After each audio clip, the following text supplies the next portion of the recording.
Welcome back to the Meeple Marathon. Today we're going to talk about how to play Super Boss Monster.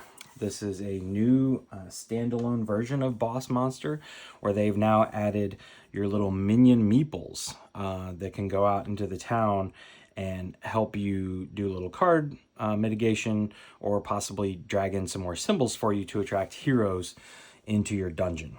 So, Boss Monster overall is a tableau builder game. You're building out a tableau horizontally here to the left of your boss in order to have heroes, attract heroes to the dungeon, have them run through the dungeon, and hopefully defeat them before they make it to the boss. If they make it to the boss, they inflict wounds equal to these droplets of blood on them. If they die in the dungeon, they're flipped over and they become souls in these crystals here. Whoever gets to 10 soul crystals first triggers the end game, and then you count up soul crystals, you subtract wounds on your boss, and whoever has the most points wins the game. So a winning score is usually around 10 points. All right, I've already gone and set up the game. This is essentially a setup for a 3-player game. It's very simple, very straightforward with the board or the mat or whatever. It tells you where to put everything out. You're also going to be dealt 2 boss cards. You choose one. Each boss has a level up mechanic here. That takes effect when you have filled up your dungeon. So these player mats are very helpful in keeping track of whether you've gotten to 5 cards in your dungeon. It also has an XP value. Kirax here is 1 million, which I believe is the highest, so he's going to be first player. You also are dealt 5 room cards, 2 spell cards, and you're going to pick one of those room cards and you're going to go ahead and pre-place it into your dungeon. So my puzzle door trap room here was placed. It says when you build this room, place a +1 counter on it. And I can do stuff with those counters. I can get rid of them if I want to draw a spell card. But for right now, this one room is doing 2 points of damage to any hero that enters it. So it's got a base of 1 and then +1 here. Unfortunately, though, all of these heroes have way more than 2 hit points. So I'm going to have to do better than that right off the bat. So let's go ahead and take our first turn. You always start with the town phase, which means you get to choose a card from this row here. This card does not replenish between rounds. So if I'm the first person, I get the pick of all of them. The last person to go is going to only get the pick of 2 cards, and then there's going to be 1 left over that just gets discarded. I am thinking I may want to go after this mage. I'm not quite sure how to get there. So I'm going to take this spell card, Grand Theft. So this has some mitigation with the other players in it. And so that's my card. I now get to take who I want to be my Meeple here. And I want to make sure that I get to draw this mage in. So I'm going to go to the library and I'm going to place my minion here. These first spots here just allow you to gain an additional symbol for just that round. So I gained this little book symbol. I'll put it down here on my boss just so I remember when I'm counting up symbols. But that's my turn. Everybody else would go around and take their turn. They'd draw one, they'd take one of these cards, they'd put their minion out. They cannot go where I went. These are single worker placement spaces. Once that happens, then we're going to go through the build phase. So at this point, we're going to choose one card from our hand, and it does not have to be the card we just drew. For example, I drew a spell card. So I'm going to wait on mine.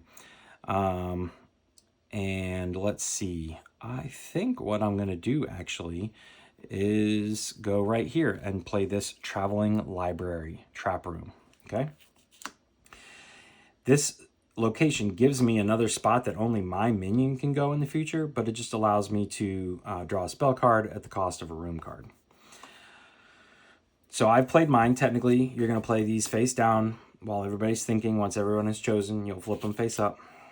If there needs to be any mitigation done with adding tokens, you would go ahead and do that. And then it's the bait phase. All right, so we've taken the town phase. We've completed the build phase, where we've added a room to our dungeon. Now we do the bait phase. This is where we go around and we compare who's got the most of a certain symbol in their dungeon. So for me, I have 1, 2, 3 mages. All right, so we'll just pretend that I have the most books, and so I'm going to attract this mage. I'll stick him at my dungeon entrance for now. Then for right now, we only have 2 thieves. So if there was one person who had more than one, because I have one, money bags in their dungeon, the thieves would go to them. But let's just say, for example, that we're all tied, or 2 of us are tied at 1 and nobody has a higher number. These guys actually stay put. If there's not one dungeon that's winning the symbols, then the heroes stay put, and that'll get to show us what happens here in a minute. So now we go on the adventuring phase. At this point, in player turn order, I'm going to start making my hero through my dungeon. At this point, other players have the opportunity to play adventuring spell cards to possibly mess me up. So for example, this symbol here is the axe. That's the symbol for adventuring. This one actually helps me out. I actually got 2 of the same. But this one here is something that somebody could steal a +1 counter from me after I've already started my hero. That would really mess me up, and maybe even get to the point where I'm taking a wound instead of a soul. I could also play this one during the build phase. So it's got a hammer and an axe. That means I can play it at either phase. Sometimes it's just a hammer, sometimes it's just an axe, sometimes it's both. But I'm doing pretty good here, and we'll just pretend that nobody else is deciding to mess me up. So my 4-point mage here, or 4 health mage, comes into this room. He gets hit for 2. He's down to 2. He comes into this room. He gets hit for 2 more. He has now been defeated. He flips over like so. If I had not defeated him, he would have made it all the way to my boss and inflicted a single wound. He would be kept track of like that. And that's it. If there are other people that have heroes going through their dungeons, they would then go in turn order. You have to go in turn order so that you give people the opportunities to play spell cards against you. Once everyone has completed their adventuring phase, you're going to return your meeples. You're going to refill the market. Again, these cards would have been cleared out. So fresh new cards in every spot. Also, fresh new heroes are going to come out. So in a 3-player game, you would bring out 3 new heroes. In a 2-player game, you would bring out 2 new heroes. In a 4-player game, 4 new heroes. You get the idea. But the trick is that, first of all, we are going to shift all our heroes down to the left. Then, as heroes come out, they're going to bump these heroes that have been hanging out down into town. So we have a cleric. Well, this cleric is going to want to bump, because we know we're going to have 3 spots here. So these spots are all going to be filled. We're ignoring this spot. I could, the rule book says to put him down here and then shift, put it down here and then shift. Personally, it's just easier to say, we know this card is going to get bumped. He's a thief, so he is going to go to the hideout here. So this token, for now, is going to be set off to the side because this thief is hiding in the hideout. Our minions cannot go there to claim this token. This location has been blocked off by the thief. All right, then we're going to draw another one. And it doesn't matter what it is. It's another thief. But this criminal wants to come down. He also wants to come into the hideout, but he can't. It's blocked. So where does he go? He goes to the tavern. All right, I also should have returned to that. Only 1 hero can be in each of these colored locations, but any number of heroes can be at the tavern.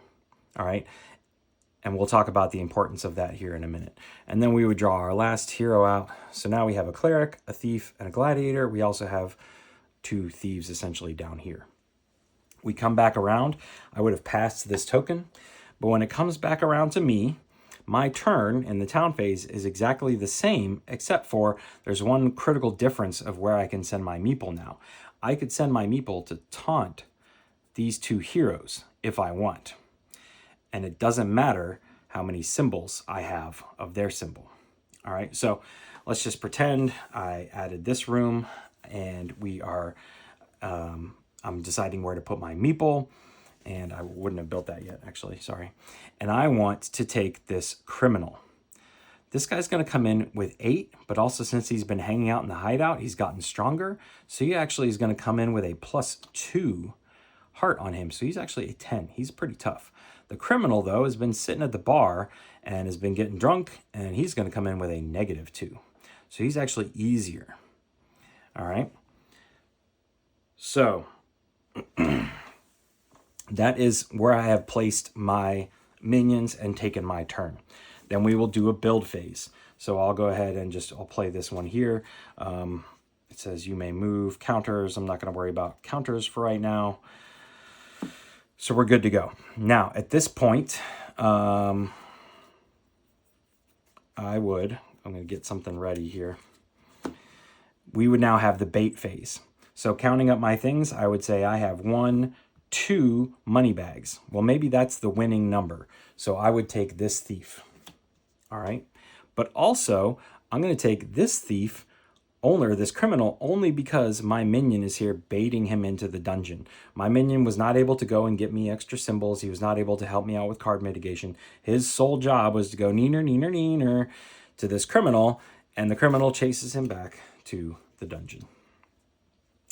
If you ever have multiple cards ready to enter the dungeon, multiple heroes, you'll stack them up in health order. So the strongest always go in first. So this guy's a 6, this guy's a 4.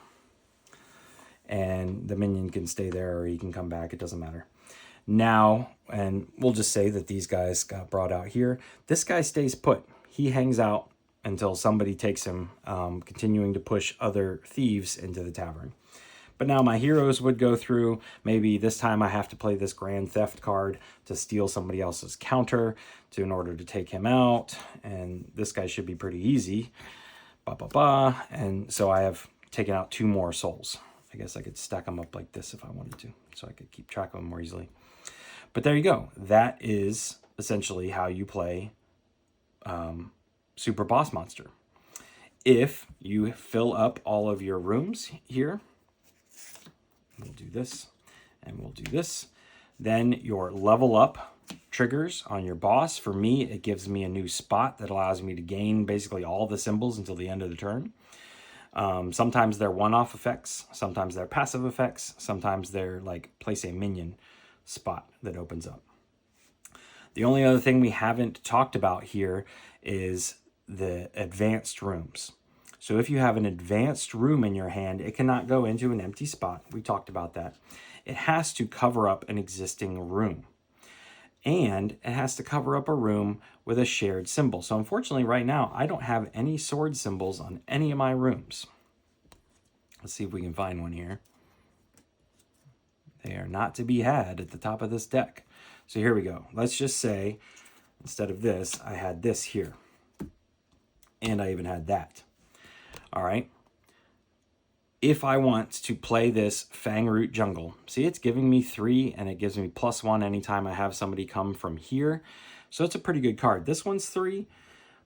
So I can simply play this down there, but I'm going to lose any tokens that were on the room below it. All right. It was a wash, so that's fine. This one hopefully can be upgraded sooner rather than the other one. But I cannot play like this right there. I have to play this on top of a matching symbol.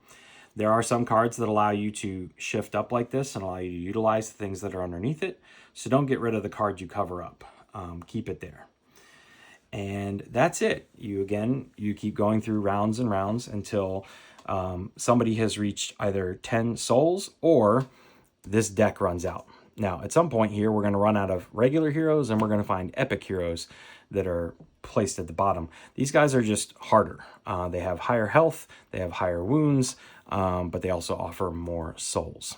So generally, somebody's gonna reach 10, but it could happen because remember, if a hero comes here and then another one comes in and needs to go to the bar, it just sits on top, and whoever you send your minion to, you claim the top one. You can't shuffle them to the bottom. The bottom one just continues to sit and drink at the bar.